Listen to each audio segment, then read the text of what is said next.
네. 자, 지난주에 제가 이 부동산에 대한 세금 절세 전략이라고 해서 첫 번째 강의를 좀 해드렸는데 좀 약간 좀 부족한 강의 내용이 좀 있었습니다. 그래서 그 내용을 좀 보완하는 차원에서 세테크 전략 이 두 번째를 좀 오늘 준비를 좀 했습니다. 자, 우리가 기본적으로 부동산 하면 가장 이슈가 되고 있는 부분은 이 정부의 정책, 이 정책 중에서도 이 규제 정책이냐, 세금 정책이냐, 완화 정책이냐, 공급 정책이냐에 따라서 부동산 시장이 상당히 지금도 보시면 이런 시장의 흐름들이 오르막 내리막을 계속 반복을 하고 있는 과정이거든요.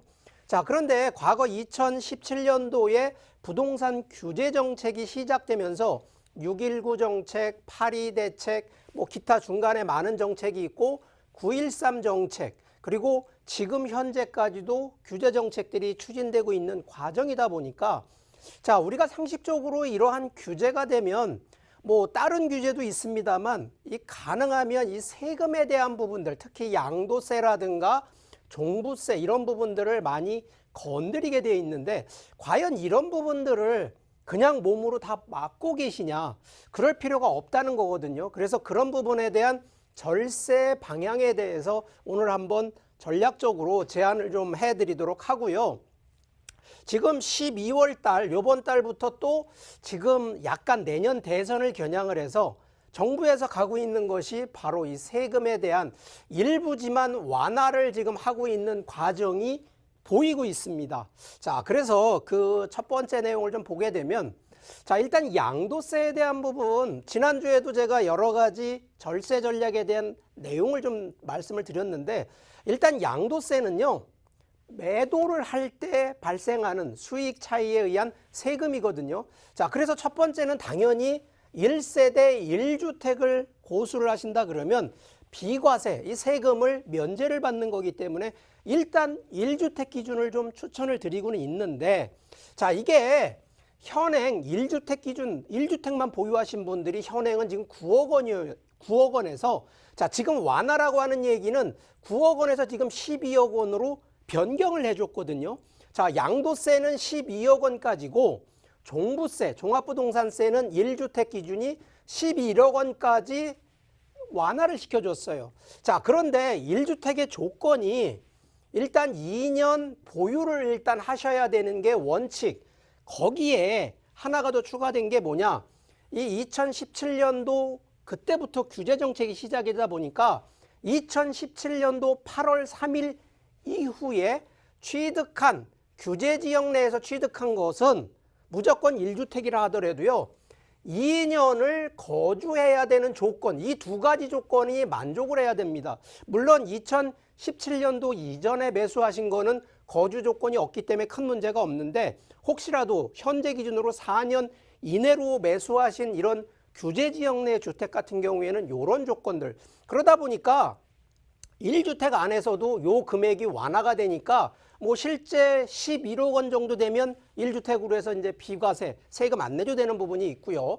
두 번째가 1세대 2주택에 비과세 적용되는 케이스들. 자, 저번에 제가 강의 드렸던 내용은 일시적으로 두 채가 만들어졌을 때 기존 주택을 2년 이내에 매도하시게 되면 1주택으로 비과세 받는다라는 하나인데 자, 실제 상속을 받으시는 분도 갑자기 두 채가 되는 경우도 있습니다. 자, 요런 거는 5년 이내에만 매도를 하시면 비과세를 또 적용받는 케이스. 또 한 울타리 안에 두 채의 집이 있을 경우에도 적용을 받을 수가 있고요. 집을 사간 사람이 등기 이전을 좀 늦게 해서 이게 두 채가 되는 경우도 가끔 발생하거든요. 이런 경우에도 일시적 2주택의 혜택, 직계존속을 그러니까 부모님을 모시기 위해 들어가는 이런 부분도 두 채가 발생했을 때, 또 결혼으로 신랑 신부 각각 한 채씩 있을 때 결혼하게 되면 두 채가 돼버리니까 이럴 때도 이런 일시적 2주택으로 혜택을 주고 농어촌 주택도 혹시라도 상속을 받지 않아더라도 농촌의 주택 하나 갖고 있을 때 이것도 두 채, 그래서 일시적 2주택으로 혜택을 받는 이런 내용들이 있으니까 이런 내용들에 해당이 되시면 나도 일시적 1세대 2주택이 되니까 이런 부분들 잘 보시면 되겠고 자, 이게 부부 공동 명의를 무조건 하라는 건 아니었는데 자, 지금 이제 완화가 됐거든요. 12억 건까지 됐기 때문에 충분히 웬만해서 1주택 갖고 있는 분이 혼자서 12억 미만이면 굳이 공동명의 할 필요가 없는데, 예를 들어서 15억이나 20억짜리다 그러면 충분히 부부 공동명의로 1주택이라 하더라도 공동명의를 해놓게 되면 인당 세금이 6억까지 혜택이 되기 때문에 기본적으로 세금에 대한 세금을 비과세 받는다는 얘기를 드리는 게 아니라 세금을 많이 줄일 수 있다는 점을 꼭 강조드리니까 이런 점들 반드시 양도소득세 전략을 이해하시라는 얘기 드리고, 자, 증여에 대한 얘기, 제가 지난주에도 증여에 대한 얘기는 이런 부분으로 증여 빠를수록 좋고 현재보다는 미래가 더 커질 수 있는 거를 먼저 줘야 되고 가능하면 분산해서 20% 미만을 줘야 주택수 안 따진다는 얘기도 드렸고, 또 부담부 증여 고려하고 규모가 클수록 회사를 통해서 증여를 하라, 이런 내용을 드렸는데, 자, 이런 내용으로 잘못 오해하시는 분들이, 자, 좀 전에 얘기했던 1주택 비과세 받듯이 증여세도 나도 비과세 받는 거 아니냐, 그래서 증여세를 세금을 안 내시려고 하는 분들이 있습니다. 그런 게 아니고요.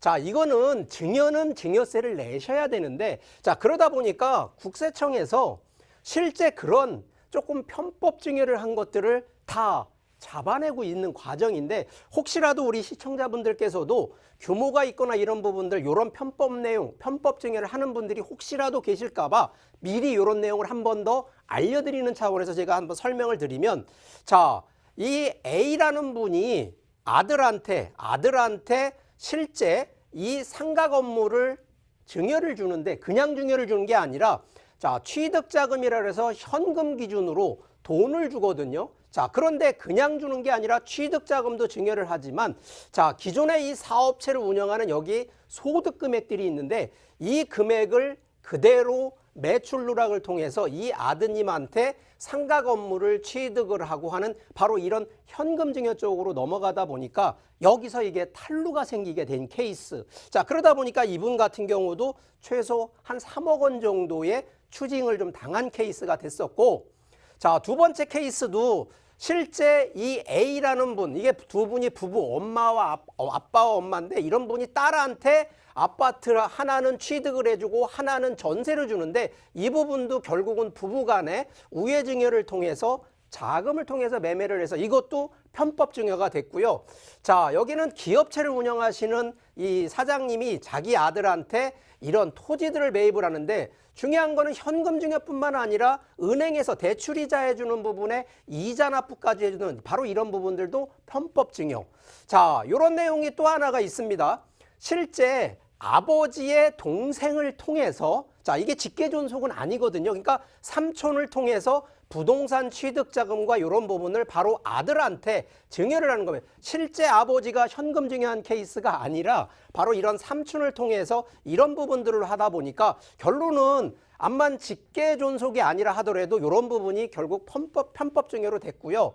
자, 마지막 케이스가 이 아버지가 딸 둘한테 하나는 금융기관을 통해서 대출을 받았는데, 결론은 자, 이런 공동소유 상가, 이거는 바로 이제 공동 명의를 지금 하는 건데, 자, 이렇게 지분 투자를 했는데 문제는 상가에서 나오는 임대료를 그대로 지분대로 주는 것이 아니라 많이 상가 임대료를 주면서 대출금이나 이런 부분을 좀 탈루한, 그래서 결론은 이 부분도 편법 증여라는 컨셉으로 조금 더 적용이 되다 보니까, 자, 우리 시청자분들도 증여는 분명히 먼저 하는 게 맞습니다만 이렇게 편법 증여라든가 탈루를 하라는 얘기를 알려드린 게 아니거든요. 그래서 이런 점들은 잘 감안하셔서 앞으로 세금에 대한 부분들이 이렇게 이 편법이나 탈루를 하라는 얘기가 아니라는 점을 감안하셔서 좀 더 적법하게 미리미리 세금에 대한 절세를 하시라는 얘기를 좀 드리고요.